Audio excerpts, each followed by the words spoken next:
Hey, so today we're going to talk about the keyboard as a whole.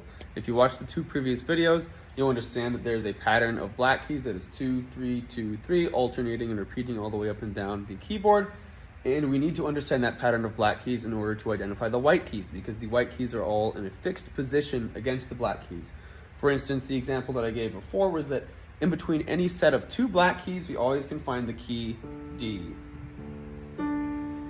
If you understand that well, now we can move on to the keyboard as a whole. So obviously when we play the piano, generally we're going to be using a certain mixture of white keys and black keys.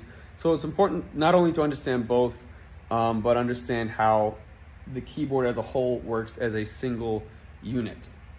If you've ever played a keyboard before in your life or any kind of piano, you know that it is a gradient. The notes go gradually from low to high, left to right. And if you are going from low to high at all, gradually like that, you are moving up the alphabet.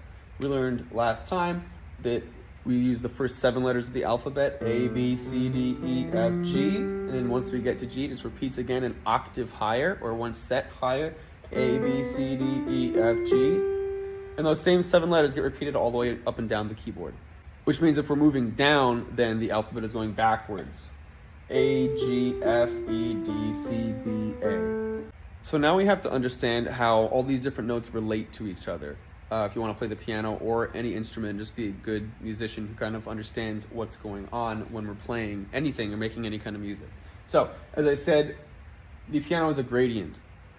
If I were to play each note, black and white, from this low C, this C2, upward, if I didn't skip any, so white, black, white, black, white, white, black, white, black, white, black, white, white, every one of those notes was the same sonic distance from the last one. And the best way I can illustrate this is with what we call sort of a musical staircase.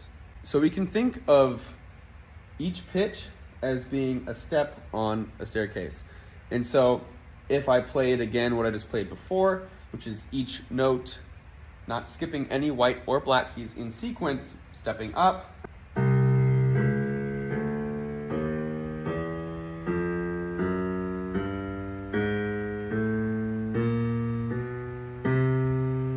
so in music, what makes a certain melody sound its distinctive way aren't necessarily the notes themselves, but the distances and relationships between notes. If I step on every step of the staircase, I don't skip any, then every relationship is going to be the same from the last one. That's why it sounds so odd and sort of baseless when we play all notes in sequence like that without skipping any.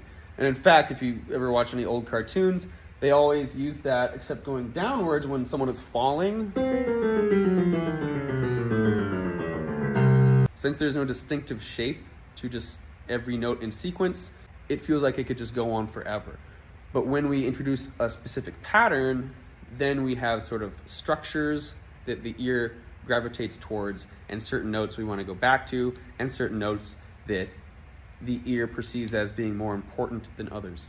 Now I've labeled each step of our staircase with a different key. So this is C, the black key above it, D, black key, E, F, black key, G, black key, A, black key, B, and an octave up C. So really on the piano and in all Western music that you hear, we have these 12 different pitches that we use. Between the white and the black keys, there are 12 separate pitches that get repeated all the way up and down the keyboard.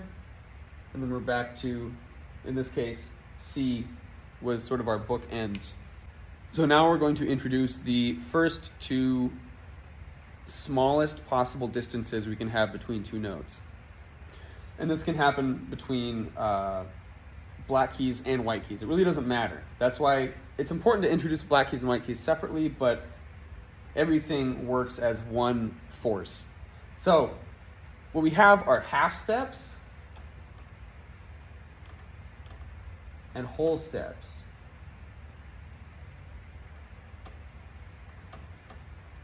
A half step is simply defined as one key to the very next key, up or down. So if I'm playing on C, a half step could be from C to this black key just next to it, or from C down to this B, because there's nothing in between. As long as there is no key in between two keys, those two keys have a relationship of a half step. The famous Jaws theme is just half steps being played low, back and forth in succession. Then you probably guessed it, a whole step is when we skip exactly one key. That would be C to this D here. I could say E to this black key, or this black key to this black key, because we'd be skipping over A. So as long as you are skipping over exactly one key, doesn't matter if it's black or white, that is a whole step. So as I said earlier, when you play half steps in sequence, that's that sound we hear when someone's falling in a cartoon. If you play whole steps in sequence, that's when someone goes into a dream in a cartoon. Those are all whole steps.